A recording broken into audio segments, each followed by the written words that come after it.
Hi students, we're going to talk a little bit about identity development. This is a picture of my daughter and her friend playing dress up one day. One was the dad and one was the mom.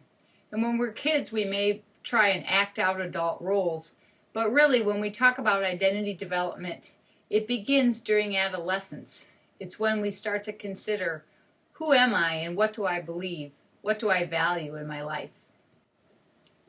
Erik Erikson has a theory of psychosocial development, and identity development comes in the fifth stage of his theory. He believes that confusion about who we are leads us to either withdraw or isolate from others, or become so enmeshed within the crowd that we don't really know who we are. And both of those Erikson considered to be a negative outcome of this psychosocial crisis. Erikson also believed that identity is really a lifelong process. That little quote of "Mama" will make more sense as we go through the different identity statuses. Certain aspects of identity may form sooner than others, and for many people, college and emerging adulthood from about 18 to 25 years old is really a key time for reaching identity achievement.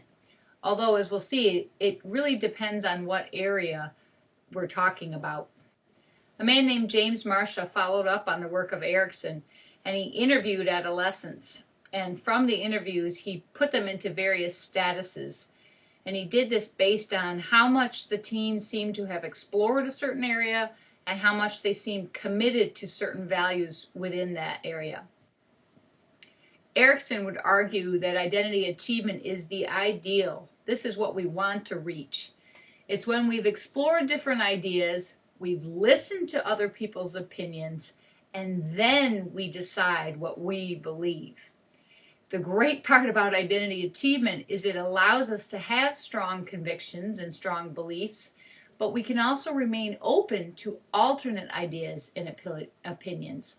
So we can remain friends with someone who has different beliefs than we do. It's about being open-minded. Perhaps the opposite of that is being committed to a belief very strongly, but yet never having explored within that domain. Such as, I want to be a doctor because my parents say it's the best choice for me. The problem with, we need to move this. The problem with foreclosure is that it can lead to prejudice and narrow-mindedness. So people become so committed to certain beliefs, but they've never really considered why they have those beliefs.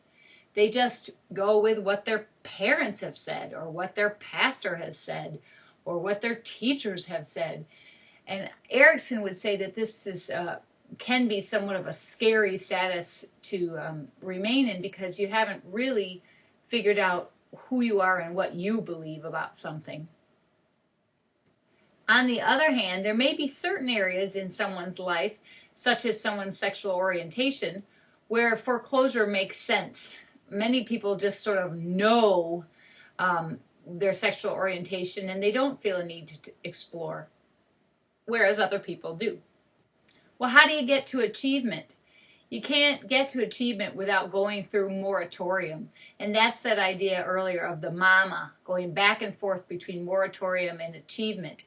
Because many times we may think we're at achievement, but then something happens in our lives and we begin to question our values and beliefs again. So moratorium is a time of exploring, but we haven't yet committed to certain values or beliefs. So the example here is, I'm taking a variety of classes to figure out my major. Now, moratorium is so much fun sometimes because it's related with anxiety. Your life doesn't feel settled. You don't know quite what you want to do yet.